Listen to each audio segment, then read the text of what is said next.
Social democratic party of India ದಕ್ಷಿಣ ಜಿಲ್ಲಾ ಸಮಿತಿ ವತಿಯಿಂದ ಕಳೆದ ಹಲವು ವರ್ಷಗಳಿಂದ ಹಜ್ ಯಾತ್ರಿಗಳಿಗೆ ರೀತಿ ಪವಿತ್ರವಾಗಿರ್ತಕ್ಕಂಥ ಹಜ್ಜನ್ನ ಮಾಡಿಕೊಟ್ಟಂತಹ ಯಾತ್ರಿಕರಿಗೆ ಸೂಕ್ತವಾಗಿರ್ತಕ್ಕಂತಹ ವ್ಯವಸ್ಥೆಯನ್ನು ಕಲ್ಪಿಸುವಲ್ಲಿ ಸರ್ಕಾರಗಳು ವಿಫಲವಾಗಿದೆ. ನಾವಿವತ್ತು ಈ ಪತ್ರಿಕಾಗೋಷ್ಠಿಯನ್ನು ಆಯೋಜಿಸಿದಂತಹ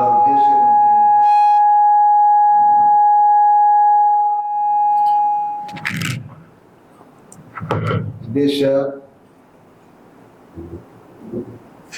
ಕರ್ನಾಟಕ ರಾಜ್ಯದಲ್ಲಿ 2 ಅಂತಾರಾಷ್ಟ್ರೀಯ ವಿಮಾನ ನಿಲ್ದಾಣಗಳಿವೆ. ಆ 2 ವಿಮಾನ ನಿಲ್ದಾಣಗಳಿಂದ ಹಜ್ ಯಾತ್ರೆಗೆ ಹೋಗುವವರಿಗೆ ಅವಕಾಶ ಕಲ್ಪಿಸಬೇಕು ಮತ್ತು ಮುಖ್ಯವಾಗಿ ಮಂಗಳೂರಿನಲ್ಲಿ ಬಹಳ ವರ್ಷಗಳಿಂದ ಕೇವಲ ಭರವಸೆಯಾಗಿ ಉಳಿದಿರ್ತಕ್ಕಂತಹ ಹಜ್ ಭವನವನ್ನು ಕೂಡಲೇ ನಿರ್ಮಾಣ ಮಾಡಬೇಕು ಅಂತ ಹೇಳುವಂತಹ 2 ಉದ್ದೇಶಗಳಿಗಾಗಿ ನಾವು ಈ ಪತ್ರಿಕಾಗೋಷ್ಠಿಯನ್ನು ಕರೆದಿದ್ದೇವೆ.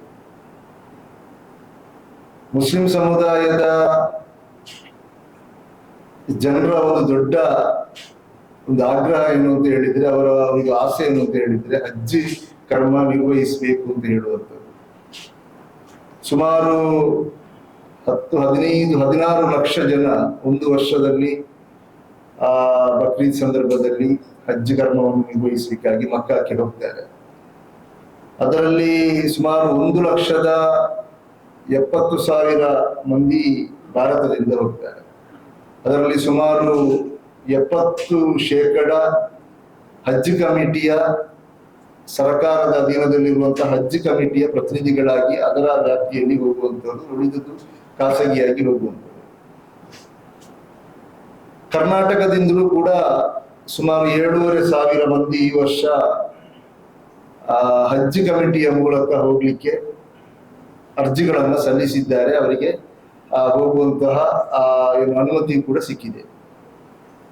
ಒಂದು ಹಜ್ಜಿಗೆ ಹೋಗ್ಬೇಕು ಅಂತ ಆದ್ರೆ ಇವಾಗ ಕರ್ನಾಟಕದಲ್ಲಿ ಬೆಂಗಳೂರಿನಿಂದ ಮಾತ್ರ ಹೋಗ್ಲಿಕ್ಕೆ ಅವಕಾಶ ಇರುವಂಥದ್ದು.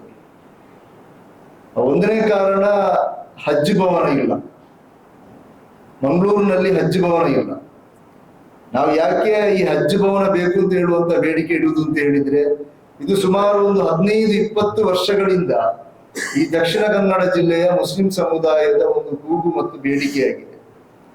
ಇಲ್ಲಿನ ಪ್ರತಿನಿಧಿಗಳು, ಸರ್ಕಾರಗಳು ತುಂಬಾ ಬಂದು ಹೋಗಿದೆ. ಅನಂತರ ಎಲ್ಲರೂ ಕೂಡ ಭರವಸೆ ಕೊಡ್ತಾರೆ, ಹಜ್ ಭವನವನ್ನು ನಿರ್ಮಾಣ ಮಾಡ್ತೇವೆ, ಈ ವರ್ಷ ಮಾಡ್ತೇವೆ, ಆರಂಭ ಮಾಡ್ತೇವೆ ಅಂತ ಹೇಳಿ ಕಳೆದ 15 ವರ್ಷಗಳಿಂದ ಇಲ್ಲಿ ಭರವಸೆಯನ್ನು ಕೊಡ್ತಾ ಇದ್ದಾರೆ.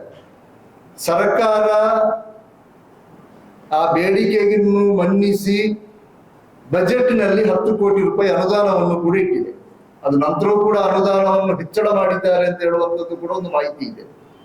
ಆದ್ರೆ ಈ 10 ಕೋಟಿ ರೂಪಾಯಿ ಅನುದಾನ ಇಟ್ಟು ಎಷ್ಟೋ ವರ್ಷಗಳಾಗಿದೆ. ಇಲ್ಲಿ ಜಾಗ ಗುರುತಿಸಲಿಕ್ಕೆ ಸಾಧ್ಯವಾಗಲಿಲ್ಲ, ಸರ್ಕಾರಿ ಜಾಗ ಇಲ್ಲ ಅಂತ ಹೇಳುವಂತ, ಅಂದ್ರೆ ಇದು ನಿರ್ಲಕ್ಷ್ಯ. ವಿಶೇಷವಾಗಿ ಹೇಳುವುದಾದ್ರೆ ದಕ್ಷಿಣ ಕನ್ನಡದಲ್ಲಿರುವಂತಹ ಮುಸ್ಲಿಂ ಜನಪ್ರತಿನಿಧಿಗಳ ನಿರ್ಲಕ್ಷ್ಯ ಅಂತ ಹೇಳ್ಬೇಕು. ಎಲ್ಲಾ ಜನಪ್ರತಿನಿಧಿಗಳ ನಿರ್ಲಕ್ಷ್ಯ ಇದೆ, ಅದರಲ್ಲಿ ಮುಸ್ಲಿಂ ಜನಪ್ರತಿನಿಧಿಗಳಿದ್ದಾರೆ ದಕ್ಷಿಣ ಕನ್ನಡ ಜಿಲ್ಲೆಯಲ್ಲಿ. ಪ್ರಭಾವಿ ನಾಯಕರಿದ್ದಾರೆ, ಅವರ ನಿರ್ಲಕ್ಷ್ಯ ಇದೆ. ಒಬ್ಬ ಮನಸ್ಸು ಮಾಡಿದರೆ ಒಬ್ಬ ಶಾಸಕರಿಂದ ಮಾಡಲಿಕ್ಕೆ ಸಾಧ್ಯವಿರುವಂತಹ ಕೆಲಸ ಇಲ್ಲಿ ಶಾಸಕರಿದ್ದಾರೆ, ಸಚಿವರಿದ್ದಾರೆ, ಎಲ್ಲರೂ ಇದ್ದಾರೆ.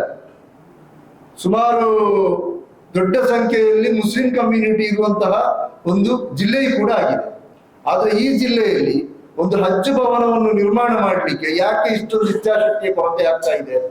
ತುಂಬಾ ವರ್ಷಗಳಿಂದ ಇಲ್ಲಿ ಜಾಗ ಗುರುತಿಸಲಿಕ್ಕೆ ಸಾಧ್ಯವಾಗ್ಲಿಲ್ಲ, ಅದು ಜಾಗ ಸರ್ಕಾರಿ ಜಾಗ ಇಲ್ಲ ಹಾಗೆ ಹೇಳ್ತಾ ಇದ್ರು. ಹಾಗೆ ಎಲ್ಲವೂ ಕೂಡ ನಾವು ಬೇಡಿಕೆ ಇಟ್ಟಿದೆ. ಇಲ್ಲಿ ವಕ್ಫ್ ಭೂಮಿಗಳು ತುಂಬಾ ಅತಿಕ್ರಮಣವಾದಂತಹ ಭೂಮಿಗಳಿದೆ, ಅದನ್ನು ಗುರುತಿಸಿದ್ರು ಕೂಡ ಒಳ್ಳೆಯ ವ್ಯಾಲ್ಯೂಬಲ್ ಇರುವಂತಹ ಜಾಗವನ್ನು ನಮಗೆ ಸಿಗ್ಲಿಕ್ಕೆ ಸಾಧ್ಯವಿದೆ. ಅದು ಕೂಡ ಅಂದ್ರೆ ಈ ವಕ್ಫ್ ಭೂಮಿಯನ್ನು ಯಾರು ಬರಬಾದೆ ಮಾಡಿದ್ದಾರೆ, ಅತಿಕ್ರಮಣ ಮಾಡಿಕೊಂಡಿದ್ದಾರೆ, ಇದರಲ್ಲಿ ದೊಡ್ಡ ದೊಡ್ಡ ರಾಜಕಾರಣಿಗಳ ಪಾತ್ರ ಇದೆ. ಅದರಲ್ಲಿಯೂ ಕೂಡ ಇವರು ವಿಫಲವಾಗಿದೆ. ಕೊನೆಗೆ ಉಡುಪಿಯಲ್ಲಿ ಒಂದು ಜಾಗ ನೋಡಿದ್ದಾರೆ, ಮತ್ತೆ ಬಜಿಪ್ಪೆ ಕೆಂಜಾರು ಗ್ರಾಮ ಪಂಚಾಯತ್ನಲ್ಲಿ ಕೂಡ ಒಂದು 3.5 ಎಕರೆ ಜಾಗೆಯನ್ನು ಗುರುತಿಸಿದ್ದಾರೆ.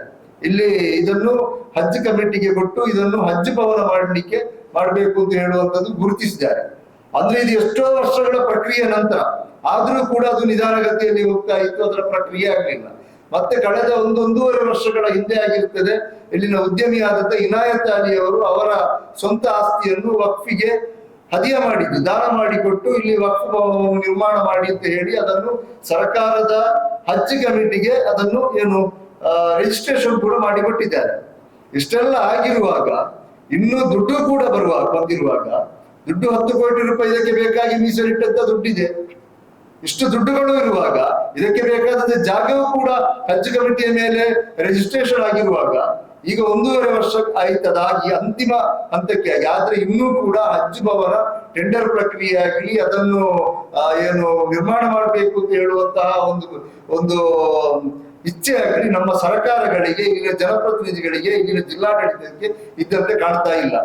ನಾವು ಯಾಕೆ ಇಷ್ಟೊಂದು ಬೇಡಿಕೆ ಇಡ್ತಾ ಇದ್ದೇವೆ ಅಂತ ಹೇಳಿದ್ರೆ, ಈಗಾಗಲೇ ಹೇಳಿದ್ದೇನೆ, 7,500 ಮಂದಿ ಕರ್ನಾಟಕದಿಂದ ಹಜ್ ಕಮಿಟಿಯ ಮೂಲಕ ಹಜ್ ಯಾತ್ರೆಯನ್ನು ಕೈಗೊಳ್ತಾರೆ. ಆ 7,500 ಮಂದಿಯಲ್ಲಿ ಸುಮಾರು 20% ಅಂದ್ರೆ ಸುಮಾರು 1,300ಕ್ಕಿಂತಲೂ ಹೆಚ್ಚು ಮಂದಿ ದಕ್ಷಿಣ ಕನ್ನಡ ಜಿಲ್ಲೆಯವರಾಗಿದ್ದಾರೆ. ದಕ್ಷಿಣ ಕನ್ನಡ ಜಿಲ್ಲೆಯಿಂದ ಹೋಗುವಂತ ವ್ಯಕ್ತಿಗಳಾಗಿದ್ದಾರೆ, ಹಜ್ ಯಾತ್ರಿಕರಾಗಿದ್ದಾರೆ. ಇಲ್ಲಿ ನಾವು ಗಮನಿಸಬೇಕಾದದ್ದು, ಹಜ್ ಯಾತ್ರೆಗೆ ಹೋಗುವಂಥದ್ದು ಬಹುತೇಕ ಸ್ವಲ್ಪ ಪ್ರಾಯವಾದವರು, ಅವರು ಸ್ವಲ್ಪ ಶಾರೀರಿಕವಾಗಿ ಅಷ್ಟು ಫಿಸಿಕಲ್ ಆಗಿ ಫಿಟ್ನೆಸ್ ಆಗಿರುವುದಿಲ್ಲ. ಬೆಂಗಳೂರಿನಿಂದ ಹೋಗ್ಬೇಕು ಅಂತಾದ್ರೆ ಕನಿಷ್ಠ 3 ರಿಂದ 4 ದಿವಸ ಮೊದಲು ಹೋಗಿ ಬೆಂಗಳೂರಿನಲ್ಲಿ ಅಲ್ಲಿ ಸ್ಟೇ ಆಗ್ಬೇಕು. ಅವರ ಬೇರೆ ಬೇರೆ ಟ್ರೈನಿಂಗ್ಗಳೆಲ್ಲ ಇದೆ, ಮತ್ತೆ ಅಲ್ಲಿ ರಿಜಿಸ್ಟ್ರೇಷನ್ ಎಲ್ಲ ಮಾಡಬೇಕು. ತುಂಬಾ ಗೊಂದಲಗಳಿದೆ ಅಲ್ಲಿ. ಬೆಂಗಳೂರಿನಲ್ಲಿ ಸುಮಾರು 7,500 ಮಂದಿ ಹೋಗುವಾಗ ಅಲ್ಲಿ ಸಾವಿರಾರು ಮಂದಿ ಅವರ ಫ್ಯಾಮಿಲಿಯವರು ಎಲ್ಲ ಬರ್ತಾರೆ. ಅಲ್ಲಿ ಒಂದೇ ಕಡೆಯಿಂದ ಆಗುವಾಗ ತುಂಬಾ ಗೊಂದಲಗಳಾಗ್ತದೆ. ಈ ಚಿಕ್ಕ ರಾಜ್ಯ ಕೇರಳದಲ್ಲಿ 2 ಕಡೆಯಲ್ಲಿ ಹಜ್ ಭವನ ಇದೆ, ಆದ್ರೆ ಕರ್ನಾಟಕದಲ್ಲಿ 2 ಅಂತಾರಾಷ್ಟ್ರೀಯ ವಿಮಾನ ನಿಲ್ದಾಣ ಇದೆ. ಆ 2 ಅಂತಾರಾಷ್ಟ್ರೀಯ ವಿಮಾನ ನಿಲ್ದಾಣದಲ್ಲಿಯೂ ಕೂಡ ಹೋಗ್ಲಿಕ್ಕೆ ಅವಕಾಶ ಕಲ್ಪಿಸಬೇಕು. ಅದಕ್ಕೆ ಇಲ್ಲಿ ಹಜ್ ಭವನವನ್ನು ಒಂದು ಕಾರಣವಾಗಿ ಕೊಡ್ತಾ ಇದ್ದಾರೆ. ಇವತ್ತು ಹಜ್ ಭವನಕ್ಕೆ ಬೇಕಾದಂತ ಪ್ರಕ್ರಿಯೆಗಳೆಲ್ಲ ಆದ್ರೂ ಕೂಡ ಹಜ್ ಭವನಕ್ಕೆ ಟೆಂಡರ್ ಆಗ್ಲಿ ಅದು ನಿರ್ಮಾಣ ಮಾಡುವಂತ ಕೆಲಸವಾಗ್ಲಿ ಇನ್ನೂ ಕೂಡ ಆಗ್ತಾ ಇಲ್ಲ. ದಕ್ಷಿಣ ಕನ್ನಡ ಜಿಲ್ಲೆಗೆ, ಸ್ಪೆಷಲಿ ಕರಾವಳಿಗೆ ಯಾವುದಾದ್ರೂ ಒಂದು ಬರ್ಬೇಕು ಅಂತಾದ್ರೆ, ಒಂದು ಯೋಜನೆ ಬರ್ಬೇಕು ಅಂತಾದ್ರೆ ಅಥವಾ ಯಾವುದಾದ್ರೂ ಒಂದು ಕಾಮಗಾರಿ ಬರ್ಬೇಕು ಅಂದ್ರೆ ತುಂಬಾ ವಿಳಂಬ ಆಗ್ತದೆ. ಕೇವಲ ಹಜ್ ಭವನದ್ದು ಮಾತ್ರ ಅಲ್ಲ ಹೇಳ್ತಾ ಇರೋದು, ಬೇರೆ ಬೇರೆ ಇದೆ, ಬ್ಯಾರಿ ಭವನ ಇದೆ, ಬೇರೆ ಬೇರೆ ಬಜೆಟ್ ನಲ್ಲಿ ಘೋಷಣೆ ಮಾಡುವಂತದ್ದು, ಅದನ್ನೆಲ್ಲ ಮತ್ತೆ ನಾವು ಮಾತನಾಡ್ತೇವೆ. ಈಗ ನಾವು ವಿಶೇಷವಾಗಿ ಹಜ್ ಭವನವನ್ನು ಸರ್ಕಾರ ಕೂಡಲೇ ಈ ಸ್ಥಳದಲ್ಲಿ ನಿರ್ಮಾಣ ಮಾಡಬೇಕು ಅಂತ ಹೇಳುವಂತ ಪ್ರಬಲ ಬೇಡಿಕೆಯನ್ನು ನಾವು ಈ ಪತ್ರಿಕಾಗೋಷ್ಠಿಯ ಮೂಲಕ ಸರ್ಕಾರದ ಮುಂದೆ ಇಡ್ತಾ ಇದ್ದೇವೆ. ಕಳೆದ ಸಲ ಸಿದ್ದರಾಮಯ್ಯನವರು ಹೇಳಿದ್ರು, ಕರ್ನಾಟಕದಲ್ಲಿ ಗುಲ್ಬರ್ಗ ಮತ್ತೆ ಬೆಳಗಾವಿ 4 ಕಡೆಗಳಲ್ಲಿ ಹಜ್ ಭವನವನ್ನು ಮಾಡ್ತೇವೆ ಅಂತ ಭರವಸೆ ಕೊಟ್ಟರು. ಎಲ್ಲವೂ ಕೂಡ ಇಲ್ಲಿ ಭರವಸೆಯಾಗಿ ಮಾತ್ರ ಉಳಿದಿದ್ದೇವಿನ ಕಾರ್ಯರೂಪಕ್ಕೆ ಬರ್ತಾ ಇಲ್ಲ. ಇದರಿಂದ ಇಲ್ಲಿಗೆ ಹಜ್ಜಿಗೆ ಹೋಗುವವರಿಗೆ ತುಂಬಾ ಸಮಸ್ಯೆ ಆಗ್ತಾ ಇದೆ, ಒಂದನೇದು. ಎರಡನೇದು, ಕಳೆದ ಇಲ್ಲಿ ಹಜ್ ಭವನ ಇಲ್ಲದಿದ್ರೂ ಕೂಡ ಮಂಗಳೂರಿನಿಂದ ಕಳೆದ ಕೊರೋನಾ ಸಮಯದವರೆಗೂ ಕೂಡ ಮಂಗಳೂರಿನಿಂದ ಹಜ್ ಯಾತ್ರೆಗೆ ಹೋಗ್ತಾ ಇತ್ತು, ಇಲ್ಲಿಂದ ಫ್ಲೈಟ್ಗಳು ಹೋಗ್ತಾ ಇತ್ತು. ಆದ್ರೆ ಕಳೆದ ಕೊರೋನಾ ನಂತರ ಇಲ್ಲಿಂದ ಫ್ಲೈಟ್ ಬಂದು ಆದದ್ದು ಇವತ್ತಿನವರೆಗೂ ಕೂಡ ಇದು ಓಪನ್ ಆಗ್ಲಿಲ್ಲ. ಇಲ್ಲಿಂದ ಹಜ್ಜಿಗೆ ಹೋಗ್ಬೇಕಾದ್ರೆ ಬೆಂಗಳೂರಿಗೆ ಹೋಗ್ಬೇಕು ಅಂತಾದ್ರೆ ಅದು ಎಕ್ಸ್ಪೆನ್ಸ್ ಜಾಸ್ತಿ. ಅಲ್ಲಿ 3-4 ದಿವಸ ಹೋಗಿ ನಿಲ್ಬೇಕು. ಪ್ರಾಯದವರೆಲ್ಲ ಇದ್ದಾರೆ, ಅವರಿಗೆ ಹಜ್ ಯಾತ್ರೆ ಮಾಡುವುದು ಅಂತ ಹೇಳಿದ್ರೆ ಅಲ್ಲಿ ಹೋದ ನಂತರವೂ ಕೂಡ ತುಂಬಾ ಬಿಸಿಲಲ್ಲಿ ತುಂಬಾ ನಡಿಲಿಕ್ಕೆ ಎಲ್ಲ ಇರ್ತದೆ. ಇಲ್ಲಿಯೂ ಕೂಡ 2-3 ದಿವಸ ಹೋಗಿ ಬೆಂಗಳೂರಲ್ಲಿ ಇಲ್ಲಿಂದ 300 ಕಿಲೋಮೀಟರ್ ಯಾತ್ರೆ ಮಾಡಿ ಬೆಂಗಳೂರಲ್ಲಿ ಹೋಗಿ ನಿಂತು ಅಲ್ಲಿಂದ 3 ದಿವಸ ಕಳೆದ ನಂತರ ಹೋಗುವಂತದ್ದು ವ್ಯವಸ್ಥೆ. ಇದು ತುಂಬಾ ಅವರಿಗೆ ಕಿರುಕುಳ ಕೊಡುವಂತ ಒಂದು ವ್ಯವಸ್ಥೆ ಆಗಿದೆ. ಆದ ಕಾರಣ ಮಂಗಳೂರಿನಿಂದ ಇಲ್ಲಿ ಸುಸಜ್ಜಿತವಾದಂತಹ ಏರ್ಪೋರ್ಟ್ ಇದೆ, ಇಲ್ಲಿಂದ ಫ್ಲೈಟ್ ಮಾಡಲಿಕ್ಕೆ, ಇಲ್ಲಿಂದ ಯಾತ್ರೆ ಹೋಗುವಂತಹ ವಿಮಾನದ ವ್ಯವಸ್ಥೆಯನ್ನು ಇಲ್ಲಿ ಸರ್ಕಾರ ಮಾಡಬೇಕು. ಅದನ್ನು ಯಾಕೆ ಇಲ್ಲಿ ಮಾಡ್ತಾ ಇಲ್ಲ ಅಂತ ಗೊತ್ತಿಲ್ಲ. ನಾವು ಕೇಳುವಾಗ ಹಜ್ ಕಮಿಟಿ ಇರ್ಬೋದು ಅಥವಾ ಸರ್ಕಾರದ ಸಂಬಂಧಪಟ್ಟ ಅಧಿಕಾರಿಗಳಲ್ಲಿ ಕೇಳುವಾಗ ಹೇಳುವಂತದ್ದು ಇಲ್ಲಿ ಅದಕ್ಕೆ ಬೇಕಾದಂತ ಪೂರಕವಾದ ವ್ಯವಸ್ಥೆ ಇಲ್ಲ ಅಂತ. ಇದಕ್ಕಿಂತ ಮೊದಲು 10-15 ವರ್ಷಗಳ ಕಾಲ ಮಂಗಳೂರಿನಿಂದ ಹೋಗ್ತಾ ಇತ್ತು, ಆವಾಗ ಯಾವ ಸಮಸ್ಯೆಯೂ ಇರಲಿಲ್ಲ. ಇಲ್ಲಿ ಬೇಕಾದಂತ ವ್ಯವಸ್ಥೆಗಳೆಲ್ಲ ಇಲ್ಲಿ ಒಂದು ವೇಳೆ ಹಜ್ ಭವನವೇ ಆಗ್ಲಿಲ್ಲ ಅಂತ ಇಟ್ಕೊಳ್ಳಿ, ಇಲ್ಲಿ ಹತ್ತಿರದಲ್ಲಿ ಅದಕ್ಕೆ ಬೇಕಾದ ಹಾಲುಗಳಿದೆ, ಮಸೀದಿಗಳಿದೆ, ಅಲ್ಲಿ ಡೊಮೆಸ್ಟಿಕ್ ಏರ್ಪೋರ್ಟ್ ಇದೆ, ಎಲ್ಲ ವ್ಯವಸ್ಥೆ ಇದೆ. ಆದ್ರೂ ಕೂಡ ಸರ್ಕಾರ ಇಲ್ಲಿನ ವಿಮಾನ ನಿಲ್ದಾಣಕ್ಕೂ ಕೂಡ ಆದಾಯ ಬರ್ತದೆ.